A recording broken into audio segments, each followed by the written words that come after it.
Welcome to the Balance Code Podcast, a place where you have permission to step outside the hamster wheel of day-to-day life and learn tools to create more balance.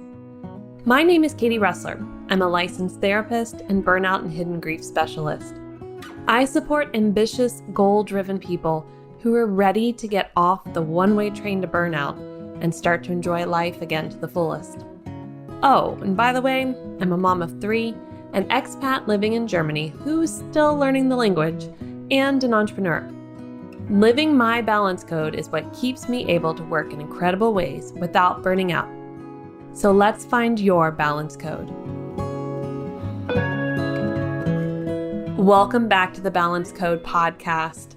This is the last episode of season 1, and I polled my community and asked, what do you want to hear about? And they said, why are we addicted to being stressed out and what can we do about it? So that's what we're talking about today. Why are we addicted to stress? Are we even addicted to stress? And either way, what do we do about it? Before we dive in, I want to share with you about the Stress Less Space. Now, the Stress Less Space is a private Telegram channel that I go in every week, kind of like a private podcast, where I teach you specific tools to learning how to stress less in your life. Now, often we can't remove the stressors and we can't change our situation, but we can change how we deal with stress. And that's what this monthly membership is all about. It's $17 a month. And no matter when you join, you get to go back through the library of audios that I've already left, teaching you different tools to start using. It's not just physical tools. There are a lot of mental and emotional tools as well. So it's really the full toolkit for managing your stress. I'll make sure the information for the Stress Less Space is below, so you can register today and go ahead and get access to all of the information that's already in the library. Now let's dive into stress and are we addicted to it? Let's start with that. Okay. So one thing about stress that often we don't realize is that when we have a stressor, right? That trigger, that thing that upsets us, that weight on our shoulders, more things we need to do, we release a variety of hormones. And one of those hormones that are released is dopamine. Dopamine helps us to feel kind of a high. It feels good. It's like the pleasure center of the brain being activated. Now, dopamine is activated when we go for a run or exercise. It's activated when we play a video game. We release it when we eat chocolate. So dopamine shows up in a variety of ways, and it is called sort of the, in quotations, like the feel-good hormone. It just makes us feel good and kind of this high.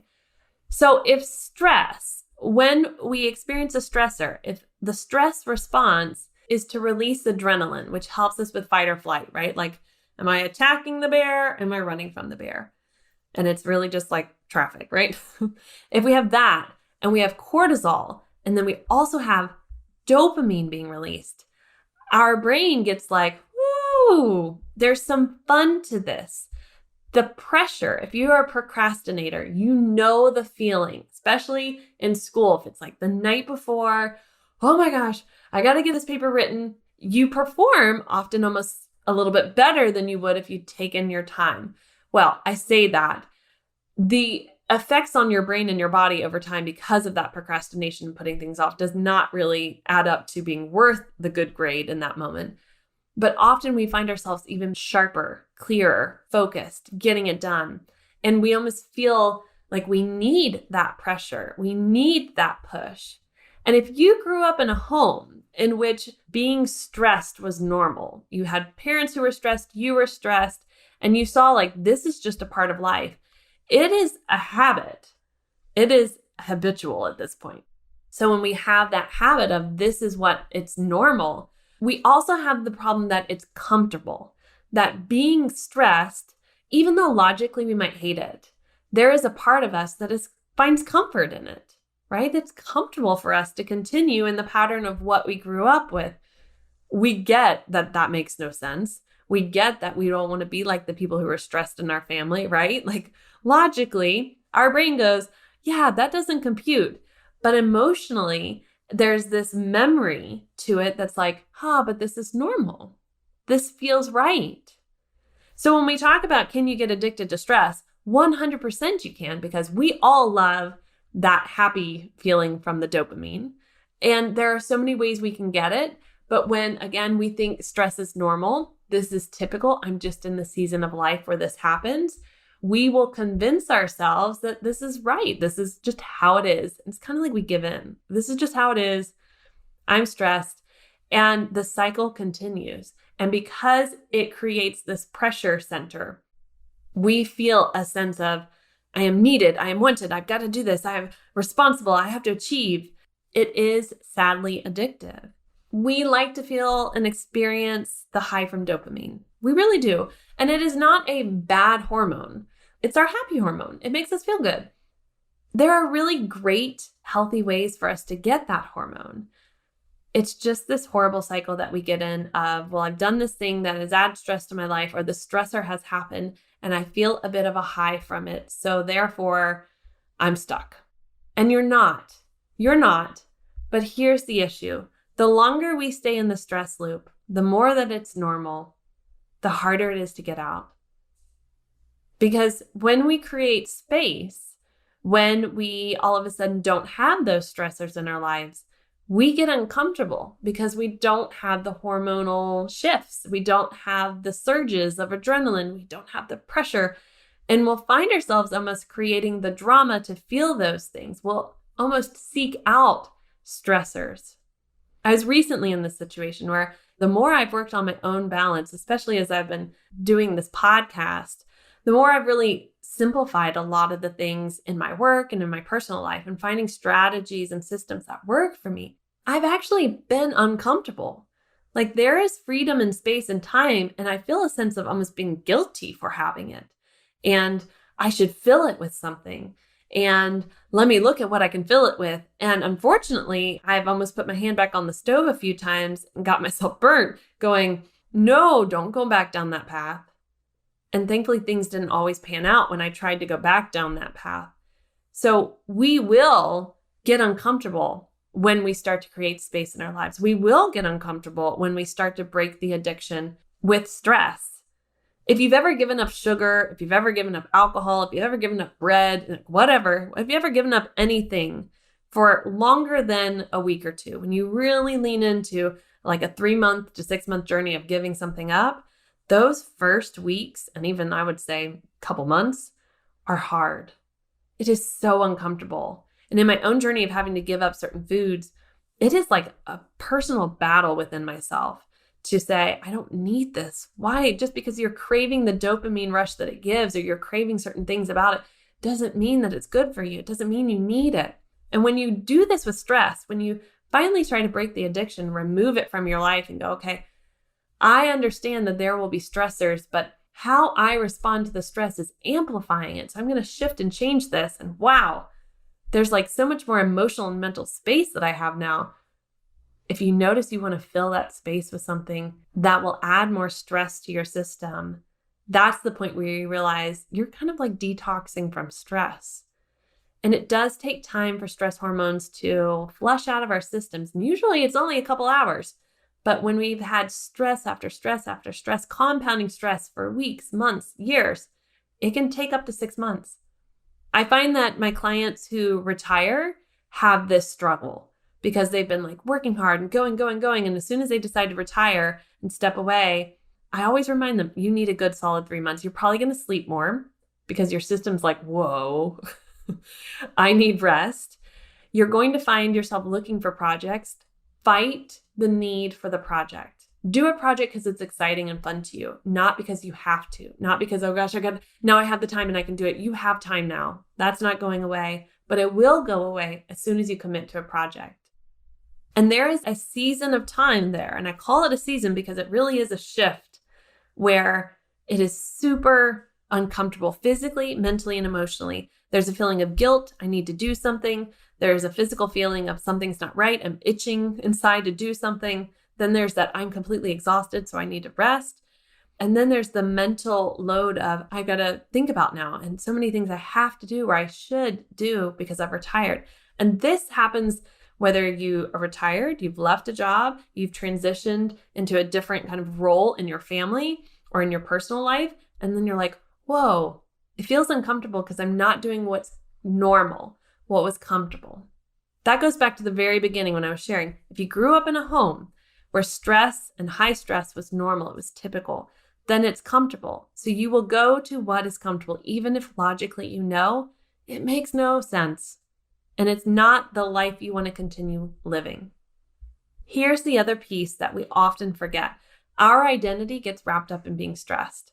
I'm important, I'm needed, I'm wanted, I'm valued, I matter. And when we associate any of those belief systems with what it means to have lots of things on your plate or to have stress, like I have more responsibility, so I am important, we will struggle then to release them because we're looking for acceptance. We're looking for our worth to be wrapped up in those projects and those things we have to do.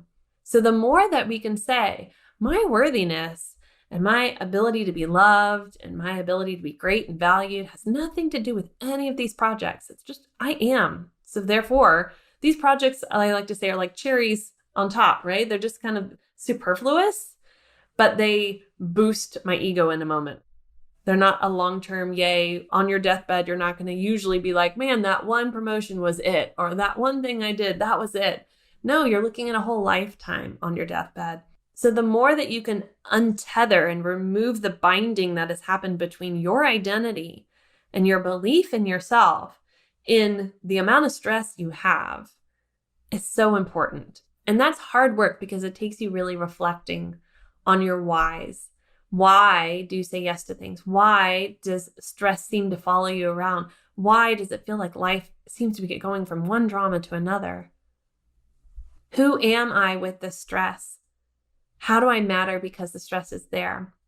I had a client once share with me that she adds stress to her plate so she has permission to be a hot mess and to drop the ball. It's like it gave her permission to be like, look, I've got this and I've got that and I'm so sorry. Instead of like, oh, I made a mistake and I forgot something and yep, sure, I had the time, but I just didn't take it. It gave her permission. And so some of the things we had to work on was just her realizing like, it's okay to drop the ball. It's okay to be a hot mess. We all have those days. And the more she was able to give herself that permission, the more she realized she didn't need to add the stress. I often use stress to avoid things that I don't really want to do that are uncomfortable. Case in point, I am still learning German. And I find myself making sure I've got stuff right before it's time for me to go pick up my child from kindergarten so that I'm not able to be there early to have conversations with people.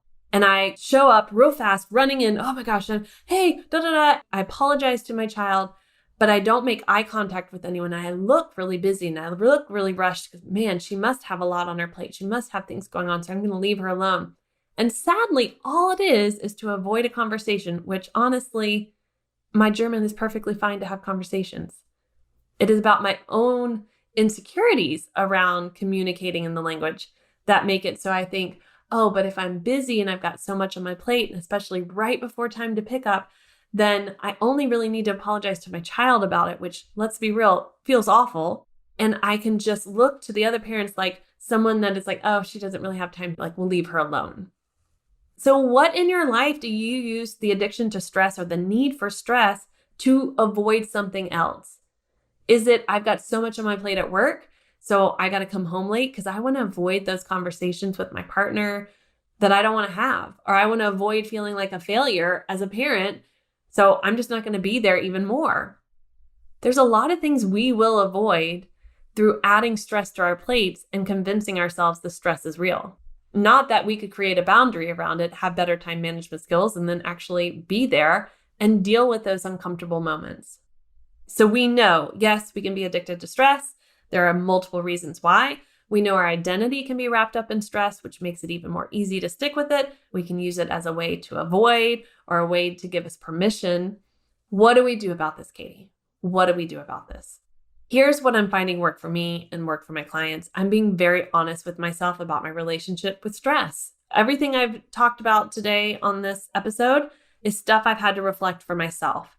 It is things where I've had to have an honest look at why am I addicted to stress and the drama? What is it about this? And why do I feel like each time space is created in my calendar, I look for all the things on my to-do list?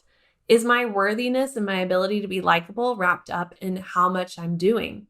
And sadly, is that making me unapproachable to people I'd actually really want to have a conversation with? What are ways I can shift those belief systems around stress, what it means to be stressed? Can I be a successful person and not be stressed? Again, I'm not talking about the stressors in your life. I'm talking about the stress, how you respond, how the hormone surges go in your body and what you do in reaction to them. Fighting, running, freezing, just feeling like overwhelmed and not sure what to do next. We don't need to have those things in our lives.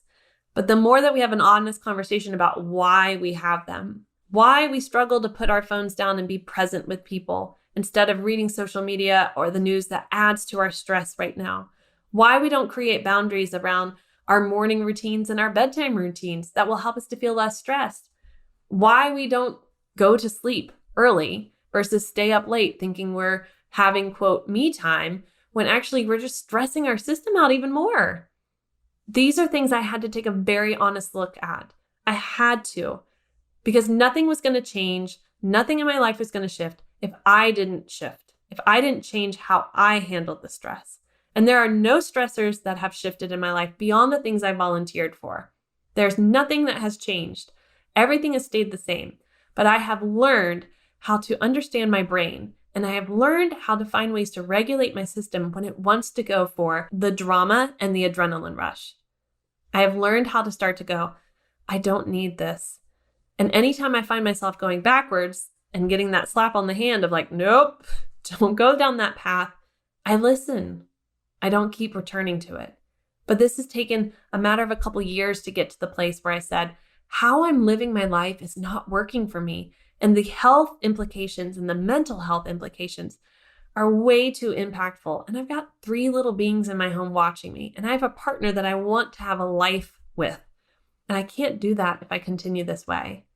I'm not succeeding in anything. I am not reaching any goals and feeling happy about them if I continue to live life this way. And that was the piece where I started to realize I needed better balance in my life. And balance was not 50-50.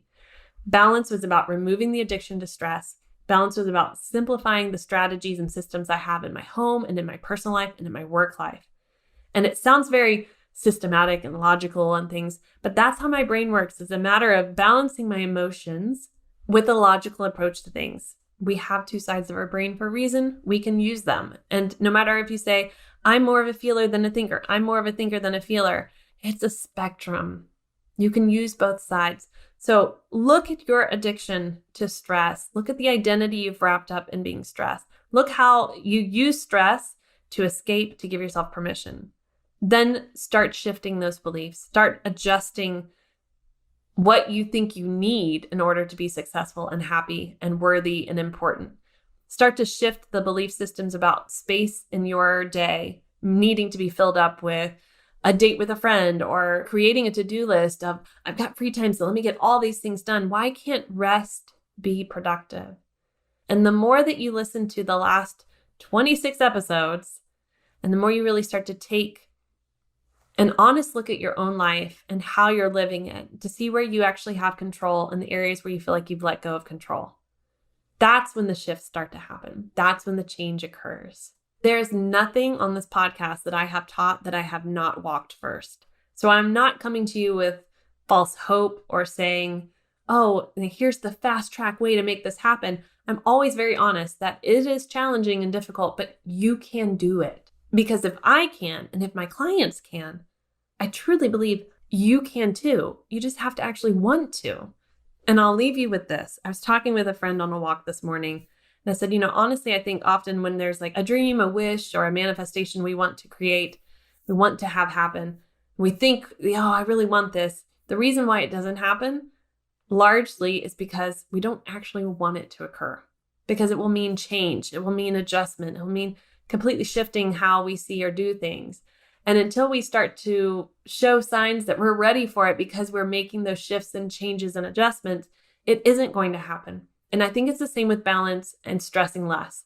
If we don't start to make the shifts and work on ourselves and our relationship with stress, then it will continue to be this way. It'll just sort of be a pipe dream of like, one day I hope to have way less stress in my life. And okay, great. But I don't like to come up with goals or create a vision board and not see it through and not really do everything in my power to lean into creating that reality. And I hope that for you too, that as you're listening to this, you go, wow, you know what? I do have some choices here in how I can stress less. I do have some choices here on how I can start to shift my belief system. And it will be awkward and it will be uncomfortable. But I love this analogy with my clients. I always have them cross their arms in the way that they're most comfortable. And then I have them cross it the opposite way. And I go, does that feel uncomfortable? And they'll be like, yeah, it's kind of weird. Like my brain's like, go back to the other way. I'm like, yeah, but it's still crossing your arms. It's nothing that you've done that's bad or wrong or incorrect. It's just what you're used to. And now we're shifting what you're used to and we're making it in a different direction. And it's normal and natural too, but it has to become normal and natural by making it a habit, by making it normal and natural, by doing it over and over. I'm getting off my soapbox. I could really talk about this for a really long time. And I think often we don't realize how much we create stress in our lives because of our belief systems and because of the boundaries we don't place for ourselves around stress. Did this episode resonate with you? Are you like, yep, I see this. Yep, I struggle with this too. I want to know. You can email me at info@katierussler.com or find me on social media and send me a DM. I want to know what it is that you want to start shifting and how you're going to start doing that. Because the only way for us to really make changes in our lives is to acknowledge it, take the first step, and have the accountability to keep at it. So get in touch and let me know what changes and shifts you're going to be making in your relationship with stress. And seriously consider joining us for the Stress Less Space. Like I said, it's a Telegram channel, which means you're not hearing everybody's points of view or opinions. Literally, it is just kind of a private podcast series for those who are ready to get more serious about learning tools to stress less. And it's just $17 a month. So easy peasy, bite size every week, and you can go back and listen to the old audios. That info will be below in the show notes. Okay, thank you so much, dear listener, for sticking with us today and to be a part of the Balance Code community. It's been an honor to bring you the last 26 episodes, and I'm looking forward to season 2 and some of the juicy topics that I'll be bringing, as well as being able to interview people who are really going through a process of learning to have better balance in their lives. So you can hear more stories of real people putting these things into action. So I will see you for season 2. And here's to finding our balance code. Thank you so much for listening to today's episode. If you have a moment, please leave a rating or a review so that others can find this podcast who are looking for support just like you. Let's connect on Instagram at katie.russler or at Balance Code Podcast. Or check down in the show notes to find ways that we can work together and see other offerings that I have for you at this time. And as always, here's to finding our balance code.